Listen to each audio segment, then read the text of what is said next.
بسم اللہ الرحمن الرحیم۔ سب سے پہلے دوستوں کو السلام علیکم ورحمۃ اللہ وبرکاتہ۔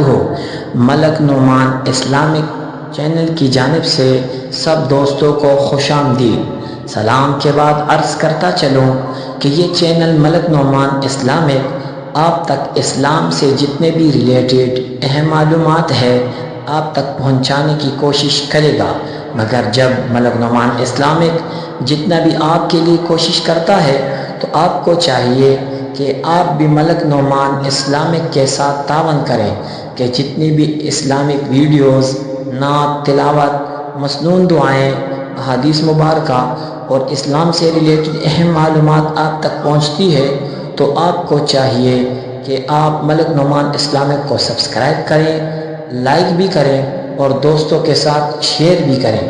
تو چلتے ہیں ویڈیو کی طرف۔ تو بھائی دوستو، یہ مہینہ ہے سفر المظفر۔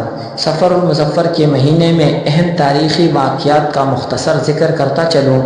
سفر المظفر کے مہینے میں اہم تاریخی واقعات پیش آئے ہیں کہ اس میں سب سے پہلے حضرت محمد صلی اللہ علیہ وسلم نے 27 سفر المظفر کو، جو 15 اگست کا دن تھا، مکہ سے مدینہ کی طرف اللہ جل شانہ کے حکم سے ہجرت فرمائی تھی، یعنی مکہ معظمہ سے مدینہ منورہ کی طرف ہجرت کا آغاز اسی سفر المظفر کے مہینے میں ہوا، جو اسلامی دوسرا مہینہ ہے محرم کے بعد سفر المظفر۔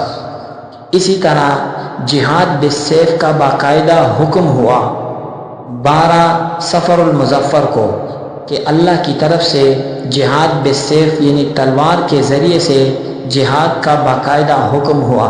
جب مسلمانوں نے مکہ سے مدینہ کی طرف ہجرت کی، جہاد کی آیات سورۃ الحج آیت نمبر 39 جہاد کی اجازت کے لیے نازل ہوئی۔ اس میں اکثر مفسرین فرماتے ہیں کہ یہ سب سے پہلی آیات ہے جو جہاد کے بارے میں نازل ہوئی تھی۔ اور اس میں تیسرا واقعہ غزوہ ابواء، یہ 12 سفر المظفر کے اہم تاریخی واقعات میں سے ہے کہ غزوہ ابواء کا جو جنگ تھا یہ بھی اسی سفر کے مہینے میں ہوا تھا۔ اسی طرح سریہ رجیع کا واقعہ یہ بھی اسی مہینے میں ہوا تھا۔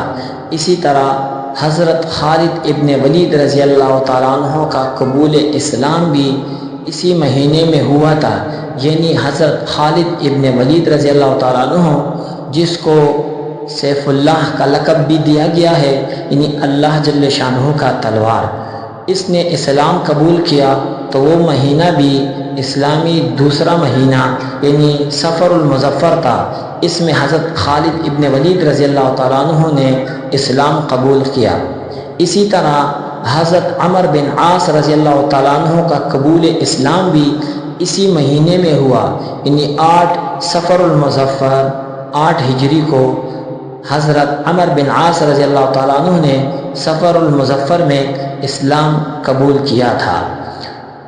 اسی طرح یمن کے کچھ قبائل تھے وہ بھی مشرف با اسلام ہوئے، کس مہینے میں؟ یعنی اسلام کا جو دوسرا مہینہ ہے سفر المظفر، اس میں بھی جو ہے یمنی قبائل نے جو ہے اسلام قبول کیا تھا۔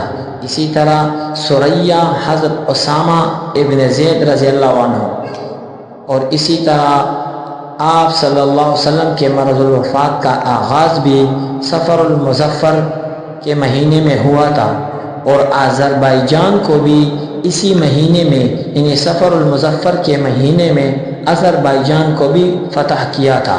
اسی طرح حضرت حاتب ابن بلتع رضی اللہ عنہ کا وفات بھی اسی مہینے میں ہوا تھا، یعنی سفر المظفر کے مہینے میں حضرت حاتب ابن بلتع رضی اللہ تعالیٰ عنہ کا وفات بھی ہوا تھا۔ اسی طرح وفات حضرت عبد الرحمن ابن عوف رضی اللہ تعالیٰ عنہ، یعنی حضرت عبد الرحمن ابن عوف رضی اللہ تعالیٰ عنہ بھی اسی مہینے میں فوت ہوئے تھے۔ تو یہ تھا سفر المظفر کا پہلا حصہ، جس میں اس مہینے کے اہم تاریخی واقعات آپ کے سامنے ذکر کیے ہیں۔ یہ پہلے تو اجمالاً ذکر کیا، پھر اس کی تفصیل بھی ذکر کی جائے گی۔ آپ ہمارے ساتھ تعاون کریں، اس چینل کو سبسکرائب کریں اور دوستوں کے ساتھ شیئر بھی کریں۔ السلام علیکم ورحمۃ اللہ وبرکاتہ۔